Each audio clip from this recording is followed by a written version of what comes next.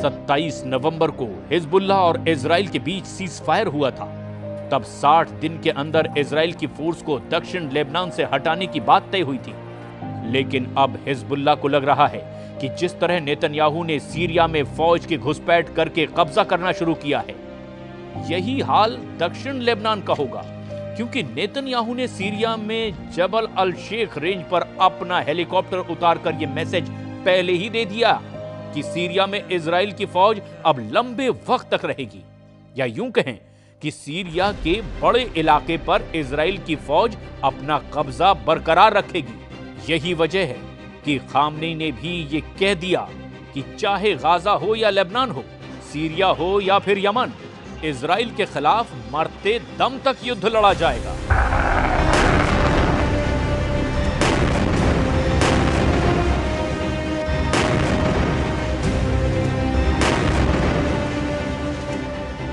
हर खूनी के लबनान नमाद मुकावमत व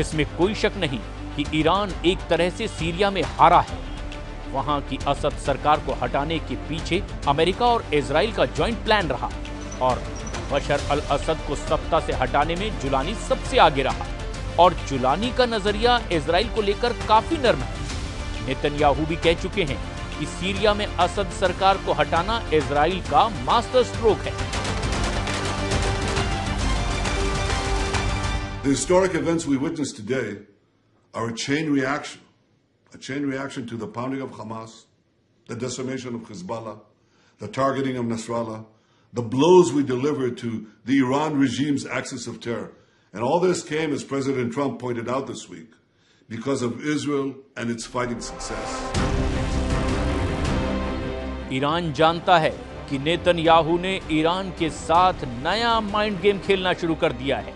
ईरान की अपनी रणनीति है और इसकी वजह बड़ी मजबूरी भी है। सीरिया इस बात का सबूत है कि ईरान का रुख इजराइल को लेकर और सख्त होता जा रहा है। ईरान के विदेश मंत्री अब्बास अरागची ने इजराइल को चेतावनी दी कि अगर उस पर हमला करने की कोशिश हुई तो पूरा पश्चिम एशिया युद्ध में जलेगा। यही वजह है कि अब्बास अरागची ने चीन को युद्ध का इनविटेशन दे दिया है। ईरान चाहता है कि चीन भी सीरिया, गाजा और लेबनान के वॉर जोन में एंट्री करे और इसे ही ईरान की चीन के साथ सबसे बड़े युद्ध की डील कहा जा रहा है। ईरान किसी भी कीमत पर नहीं चाहता कि सीरिया में इजराइल मजबूत हो, जबकि नेतन्याहू ने तो सीरिया में बफर जोन का एक्सटेंशन बनाना भी शुरू कर दिया है। लेकिन ईरान से लेकर सऊदी अरब और बाकी अरब देश भी बहुत अच्छी तरह से जानते हैं कि ग्रेटर इजराइल नेतन्याहू के वॉर कैबिनेट का सबसे बड़ा एजेंडा है और इस एजेंडे को नहीं रोका गया तो उनका काम भी तमाम हो जाएगा। और यही वजह है कि ईरान ने बाकी अरब देश से अपने संबंध बेहतर बनाने शुरू कर दिए हैं।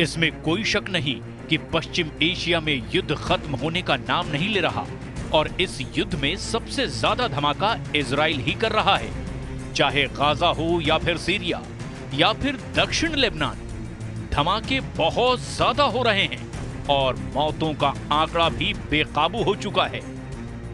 इस वक्त गाजा, लेबनान और सीरिया के आसमान में इजराइल की एयरफोर्स बहुत एक्टिव है। इजराइल के F-15 फाइटर जेट लगातार उड़ान भर रहे हैं और इनको ऐसे ऐसे बमों से लैस किया गया है जिससे ऐसे धमाके हो रहे हैं जिसकी गूंज तेहरान तक पहुंच रही है। इजराइल के इन धमाकों के साथ सीरिया में जुलानी का ऐसा तूफान आया है कि उस तूफान में न सिर्फ बशर अल असद की सरकार उड़ी बल्कि असद की मदद करने वाले पुतिन और खामनेई का मजबूत खूंटा भी उखड़ गया। जुलानी ने सीरिया में ऐसा जाल फैलाया कि इस जाल में फंसे रूस और ईरान की सेना को सीरिया से भागना पड़ा।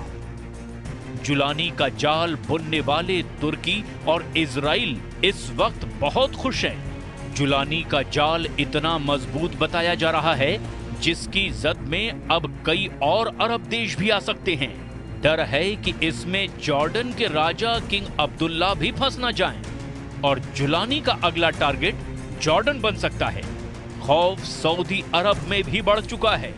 यही वजह है कि सीरिया में तख्ता पलट से पहले सऊदी अरब के क्राउन प्रिंस ने बशर अल असद की तरफदारी में कई बातें भी कही थी।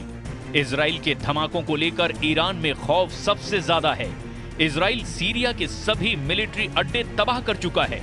जुलानी के कब्जे के बाद तो लेबनान और ईरान के बीच वाली ईरान की सप्लाई लाइन भी अब खत्म हो चुकी है और यही वजह है कि ईरान बहुत ज्यादा बेचैन है।